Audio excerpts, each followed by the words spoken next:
Buenos días amigos y amigas, este es su canal El Peatón Analítico.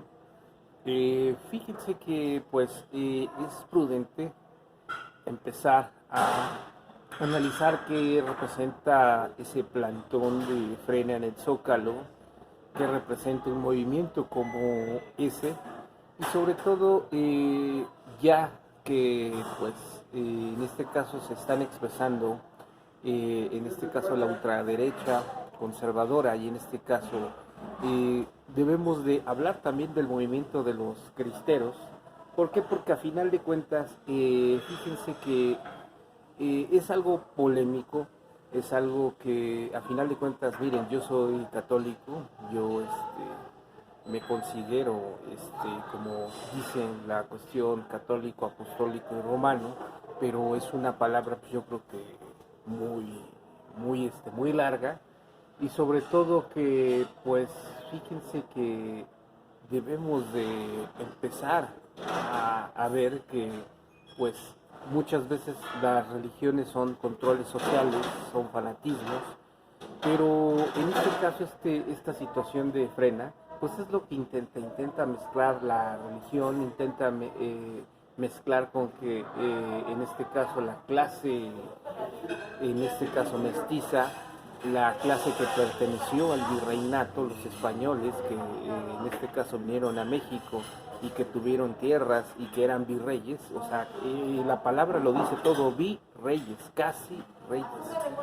Entonces, fíjense que es un complejo que tenemos, es algo que tenemos, es algo que este grupo quieren seguir explotando, pero chocan directamente con un pueblo de México que también es católico y que también ha sufrido durante siglos la opresión y sobre todo desde que este México es independiente, la igualdad social ha sido totalmente dispareja, en donde vemos un México en el cual puedes obtener lo que quieras, pero ese México que puedes obtener lo que quieras es un 6% y de ese 6% pertenece al sistema presidencial, a lo que fue el PRI, los orígenes de este país, la Revolución Mexicana, que también en este caso los héroes que iniciaron la Revolución Mexicana, pues a final de cuentas fueron traicionados por la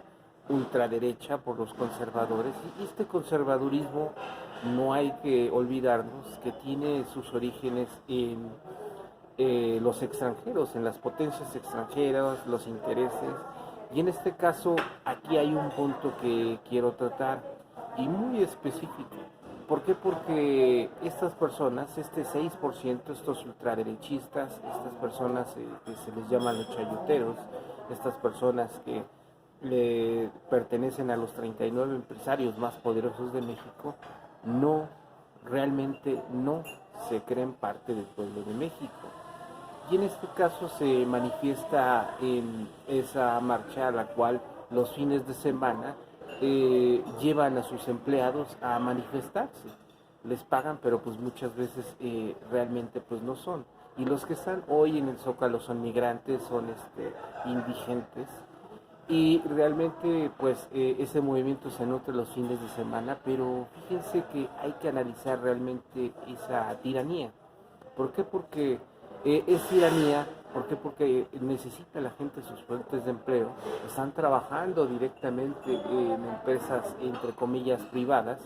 Pero tenemos que desglosar esa situación. ¿Por qué? Porque si no, nos vamos a enfrascar en un movimiento que puede estar, como les digo, años.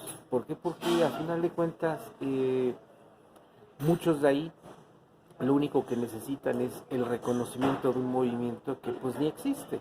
Pero a final de cuentas, si existiera, es lo que tenemos que todos empezar a tomar en cuenta, que es directamente que se niega a morir esta clase económica, esta clase social, esta clase política, esta clase educativa, clase religiosa, también inclusive la tecnología está en manos de ellos, pero con los fideicomisos, con la desaparición, pues se les da un muy fuerte golpe.